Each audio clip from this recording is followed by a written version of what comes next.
Balak. C'est une paracha extraordinairement étonnante. On a ici un personnage qui s'appelle Bilam, le prophète des nations, dont la capacité de prophétie est aussi grande et d'après certaines vues plus grande que Moshe Rabbeinu. Qu'est-ce que c'est que cette histoire? Alors on va essayer de comprendre. D'abord, vous savez qu'il y a une grande discussion chez les Rishonim, chez les sages du Moyen-Âge, à savoir, est-ce que tout le peuple au Mont Sinaï a entendu la voix de Dieu ou pas? Le Rambam, Maïmonide, par exemple, dit que le peuple n'a pas entendu. Il n'a entendu que des voix lointaines, mais il n'a pas pu entendre la voix de Dieu, vraiment. Il n'y a que Moshe Rabbeinu qui l'a entendu. Sur ce, le Rambam attaque en disant que c'est pas vrai. Les deux premiers commandements, Anochi et Elohié, je suis ton Dieu et vous n'aurez pas d'idole, a oui été écouté par Dieu, par les enfants d'Israël. Et le Rajba dit que les 10 commandements, tous les 10 commandements ont été entendus par Israël. Bon. Il y a des grosses discussions là-dessus. Maïmonide dit, est-ce qu'un âne et un oiseau peuvent entendre la divinité? Alors, mais le Rajba et le Ramban dit, mais les enfants d'Israël ne sont pas des ânes et des oiseaux, ce sont les fils de Dieu, ce sont des Névim, des prophètes. Bon, quelle est la discussion? Mais on n'a pas le temps ici d'approfondir la discussion, mais on va essayer de comprendre le Rambam. Le Rambam considère, bien entendu, que le peuple d'Israël est capable de prophétie, mais qu'il s'est passé au Sinaï quelque chose de tout à fait singulier, qui n'est pas simplement une révélation de la volonté de Dieu, et ça c'est très important, mais la révélation de la présence de Dieu. On ne va pas dire Hadé Shalom de l'essence de Dieu, parce que Dieu est au-delà de l'essence, mais on va dire la révélation de Dieu lui-même. Comme Anochi, je suis ton Dieu, c'est l'anagramme de Ani, de je suis moi-même donné, je me suis moi-même donné à toi.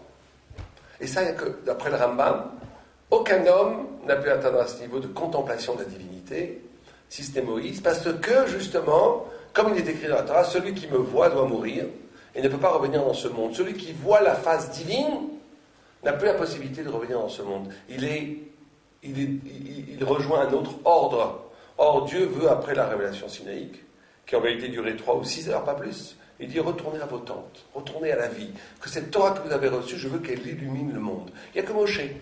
Moshe, après le mont Sinaï, n'a plus connu sa femme. Il était moitié homme, moitié ange. Il a vu, pas la face de Dieu, mais il a vu la face de Dieu quand elle se retire. C'est-à-dire qu'il a vu le summum de la révélation. Ça, c'est le niveau de révélation de Moshe. Or, quand on dit que Bilam avait le même degré de prophétie que Moshe, ou le même degré, ou même plus que une prophétie peut-être supérieure à Moshe, c'est par rapport à la volonté de Dieu, pas par rapport à l'intimité avec Dieu. C'est pour ça que Rachid nous dit que Bilam, Dieu se présentait à lui la nuit en rêve, pas de face à face, dans cet amour extraordinaire qui unissait Akadosh Baruch Hu, le Saint béni soit-il, et Moshe Rabbeinu et Moïse. Bilam, il ne connaît en vérité rien de l'intimité avec Dieu. Au point où Rachid nous dit que quand Dieu se révèle à lui, il lui dit quels sont ces gens qui viennent te visiter, et Rachid dit c'est pour le tromper, pour faire croire à Bilam que Dieu ne sait pas tout. Donc vous imaginez, quelqu'un qui imagine que Dieu ne sait pas tout, c'est vraiment être très très très très très loin. Même nous, on comprend aisément que Dieu, à Kolichol, il sait tout. Et donc il y a ici deux dîmes, svedinim comme on dit. Il y a deux dimensions. Une dimension de prophétie qui s'incarne dans la compréhension des desseins de l'intention de Dieu, la volonté de Dieu. Qu'est-ce qui va se passer demain? Ça, Bilam, très fort, aussi grand que Moshe. Mais il y a une autre dimension qui est l'intimité avec Dieu. Et on va voir que ça va avoir une incidence absolument extraordinaire, cette différenciation. Donc, en tous les cas, ce qu'il faut bien comprendre, et ça, on va essayer véritablement de toucher à ce point qui est fondamental, c'est que la prophétie n'est pas simplement le pouvoir de la parole de décrire le réel. Le pouvoir du prophète, il a aussi le pouvoir de changer le réel. C'est pour ça que Balak, le roi de Moab et de Midian, ils disent En kohar baiser la BP. Ils disent que Moïse, toute sa force est dans la bouche. Il dit amenons Bilam, toute sa force est dans la bouche. Alors qu'est-ce que c'est que cette force de bouche? Qu'est-ce que c'est que le pouvoir de la parole? On dit que Moïse, il avait le kavet p, il avait une lourdeur dans la parole. Kavet p. On traduit le bégayer, mais c'est une très mauvaise traduction. Il faut dire en vérité, il avait une parole forte, lourde, très lourde. Pourquoi est-ce qu'il avait une parole lourde? C'est parce que la source de la parole de Moïse était dans ce que le Rabbaran de Prague appelle le shtikat neshama, le silence de l'âme. Le silence de l'âme. Alors c'est quoi ce silence de l'âme? C'est que l'âme a été créée avant le monde. C'est-à-dire qu'il y a une dimension de conscience dans l'homme où il peut toucher quelque chose qui est plus vieux que le monde, plus fondamental que le monde. Une parole qui vient de la lumière divine, du Ensof. Une parole dont la source est un silence radical. Mais quand on dit le silence ici, à Mévin Yavin, celui qui peut comprendre comprendra, ce n'est pas une absence de bruit. Le silence est une qualité d'être. Une qualité d'être où la possibilité même du bruit et la parole n'est pas envisageable. On parle d'un niveau de révélation lumière qui rend toute description, toute parole inutile, impossible. Or, la grandeur de Moshe, c'est que sa parole vient de la puissance de cette pensée, de cette vérité, de cette lumière infinie. D'où la difficulté de parler. La pensée de Moshe est tellement proche de l'infini, tellement proche de la vérité absolue, que la parole craque, explose, implose, sous la force de cette vérité. Et donc, c'est une parole qui a la possibilité de briser la mer Rouge, de produire des miracles. C'est une parole plus forte que le réel.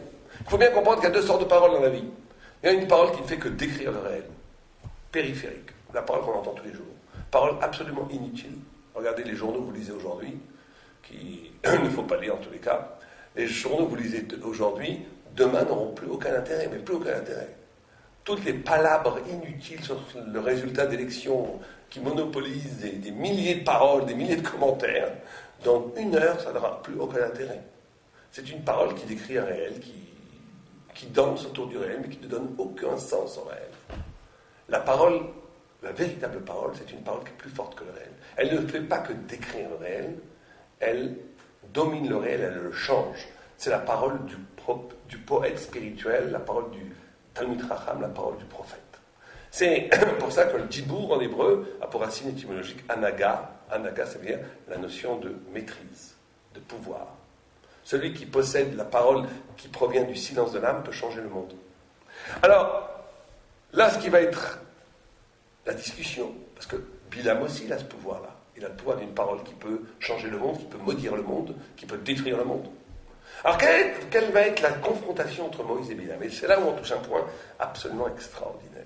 Vous savez que quand Dieu a créé le monde, Allah bebar Shabbatrila, l'Hébreu avec des Midatadin, Rach Elohim Kayem, Shitef et Midat Achachamim. Dieu au début a pensé que le monde, a voulu créer le monde d'après la Mida, d'après la dimension, d'après la façon de construire un monde qui serait le din, la stricte rigueur, la stricte justice. Mais Dieu a vu que s'il créait un monde qui serait animé, ordonné autour du principe de justice absolue, le monde ne durerait pas une seconde. Puisque l'homme est incapable du fait de sa liberté, du fait de son libre arbitre, l'homme est incapable de s'auto-suffire d'un point de vue spirituel. Il ferait une faute, la loi du din, de la rigueur, dirait qu'il faut détruire le monde et le monde serait détruit.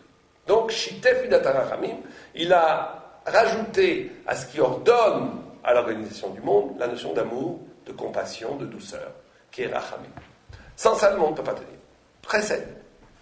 Bien. Donc, qu'est-ce qui est premier ici? Quand on dit comme ça, Dieu a voulu créer le monde au début, à Midat Hadin, et il a vu que ça ne tiendrait pas, donc il a rajouté le Rachamim. Donc, à première vue, on va dire que ce qui est plus fondamental que le Rachamim, c'est le din. C'est la justice absolue, c'est la loi, c'est la rigueur. C'est ce que pense Bilam. Cette erreur qu'on est en train de faire dans le raisonnement, c'est l'erreur de Bilam. C'est l'erreur de Bilam. Donc il dit, voilà la racine qui est avant le monde. C'est le din absolu, la sécheresse radicale de la loi. Et donc, c'est pour ça que la Gemara nous dit qu'il connaissait une seconde dans la journée, il connaissait le secret d'une seconde dans la journée, qui dans cette seconde-là, le din prédominait, il avait le pouvoir à partir de cette seconde, dans cette seconde-là de détruire le monde. Parce qu'il faut bien comprendre que la Midat Hadin, la Mida de rigueur, c'est une Mida qui ne donne pas de futur. C'est la destruction. C'est le pur instant. Et le Chesed, c'est la notion d'amour. Vous savez que l'amour, c'est quoi? Comment est-ce qu'on vérifie que quelqu'un vous aime? C'est quand il est capable de vous donner du futur. Quand il est capable de vous donner un avenir. Quand il est capable de révéler en vous des sources qui vont s'épanouir. Quand il est capable de vous donner une chance d'advenir. Quelqu'un qui ne vous aime pas, quelqu'un qui vous juge, vous êtes comme ça et pas autrement, c'est fini. Quelqu'un ne vous aime pas. Quand quelqu'un vous juge selon la présence immédiate sans ouvrir la possibilité d'une rédemption, d'un changement dans le futur, c'est qu'il n'y a pas d'amour. L'amour, c'est le futur. L'amour, c'est la capacité de donner la vie au futur. La loi, c'est pas le futur. La loi, c'est tu es khayab, on te coupe la tête, c'est tout. Ah, demain tu vas être bien, c'est pas mon problème. Aujourd'hui, tu es khayab, je te coupe la tête. C'est ça la notion de justice. C'est qu'on ne va pas commencer à calculer que demain tu vas être mieux. Demain tu vas être mieux, très bien, mais moi je m'en fiche. Aujourd'hui tu me payes. Aujourd'hui tu payes. C'est ça la notion de justice. On s'en fiche de ce qui va se passer demain. C'est la loi pure. Tu me dois, tu payes. Tu es coupable, on te tue, etc., etc. Bilam, toute son énergie spirituelle le puise de la justice. Et donc il dit, et c'est très intéressant que la Kabbalah dit que ce temps ne dure que le temps de le dire. Symboliquement, ça veut dire que la justice n'habite que son propre espace. Il n'y a pas de lien. Elle ne peut pas sortir d'elle-même. C'est un pur instant de rigueur qui détruit le futur. Et donc, à première vue, Bilam va gagner Moshe, nous. Parce que ce qui est premier, c'est la justice. C'est pas la Chachamim. La Chachamim est venu après. C'est ça la notion extraordinaire vous savez, du lien dans la Kabbalah, on dit le Keter, la plus haute dimension de la révélation. Dans les 10 sphirotes, c'est comme, on va dire pour nous, à notre niveau existentiel, le projet originel, le pourquoi je fais les choses. Après, il y a la Chokhmah, ce pourquoi va avoir besoin d'une intelligence pour se réaliser. Après la Bina, dans les détails, etc., etc., on descend au Malchut, qui est le dernier niveau. Malchut, c'est la réalité créée. Le but, or il y a le grand principe, sauf Maaseh B'mar Shamatrila, l'origine va s'éclairer totalement, va comprendre le sens de sa propre volonté initiale et originelle au bout du processus. Quand j'ai tout réalisé. Quand le monde est réalisé, on va comprendre le début. On va comprendre le début. La fin, c'est le premier. Bon, ça c'est un grand secret. Qu'au bout de la réalisation, je comprends pourquoi j'ai fait les choses. Alors pourquoi Dieu a créé le monde?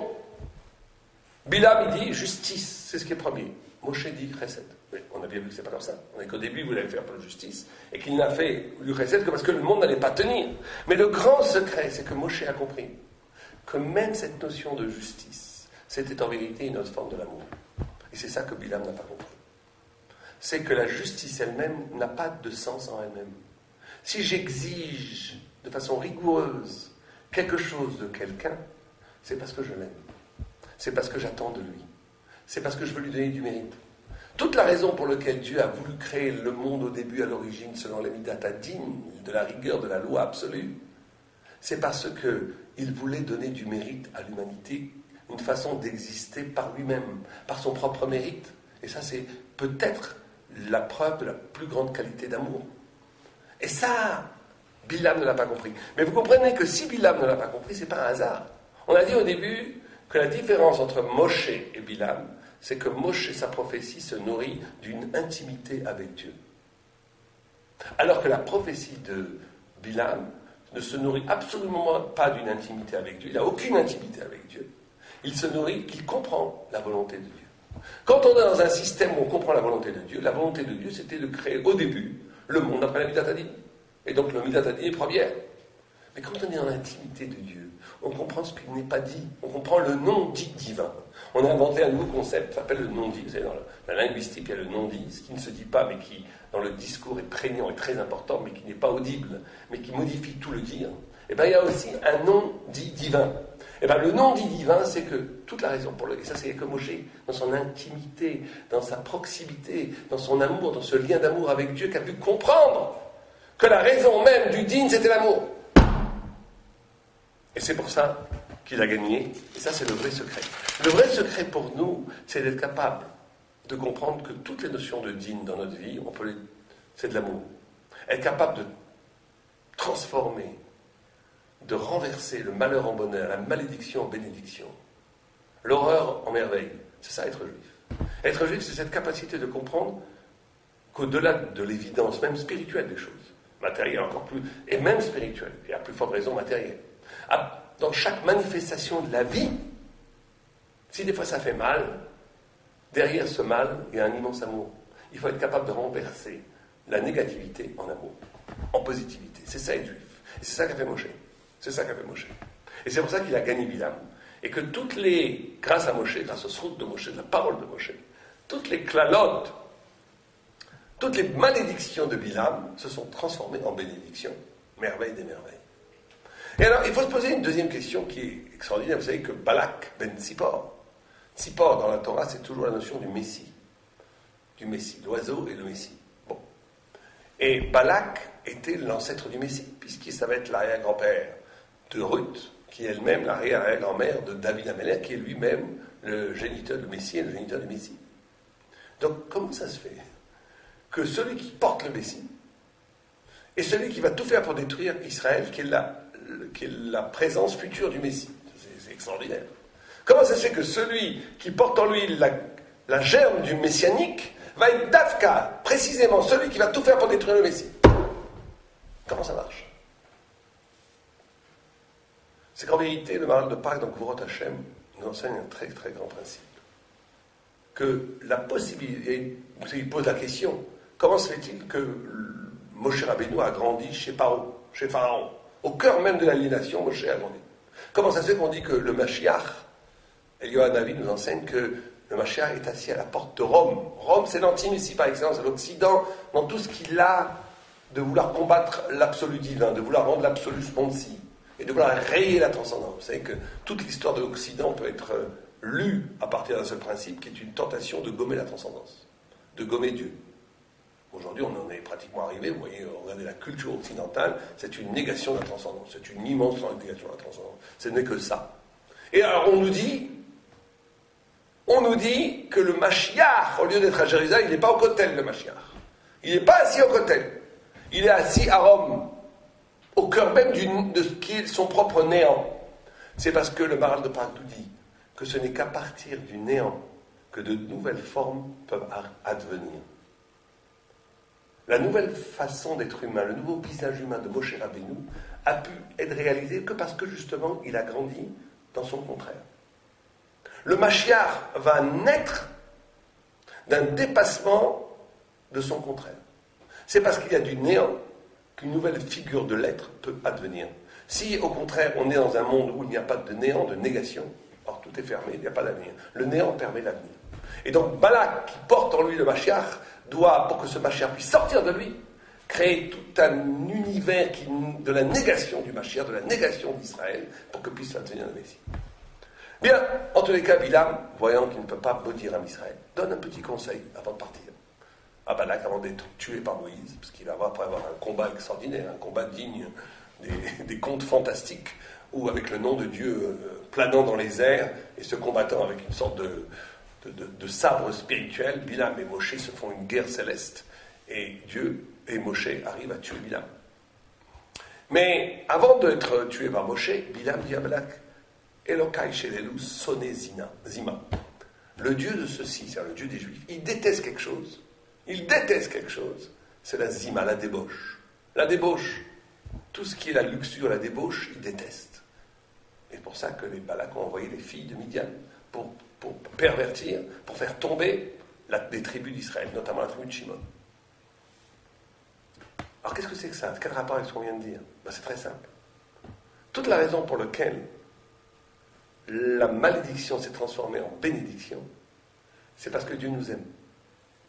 Or la Gemara nous dit que toutes les bénédictions qu'a donné Bilam, toutes sont excepté une qui parle de la Kedusha, de la sainteté des Beth Knesiot, des synagogues et des Beth Midrash, toutes elles se sont renversées en calottes. Elles se sont réalisées. On les a tous reçues sur la tête, les calottes de Bilam. Ce qui ça a été en brachot s'est transformé en calottes. Bon. Mais alors pourquoi ça s'est transformé en calottes? Parce que toute la raison pour laquelle Dieu a fait que les calottes de Bilam ne nous sont pas tombées sur la tête, sont au contraire renversées en bénédiction, c'est parce qu'il nous aime. Mais si on devient détestable à ses yeux, alors ça s'enlève, et ce qui était originellement orchestré, c'est-à-dire les malédictions, elles tombent sur nos têtes. Et c'est ça qu'il avait compris, Bilam. Alors il faut comprendre pourquoi, on va conclure avec ça. Pourquoi est-ce que Bilam a compris, et pourquoi Dafka, précisément, c'est ce point-là de la débauche, du laisser-aller, des mœurs délaissées. Pourquoi? C'est que là, le pasuk dit Velo tatoua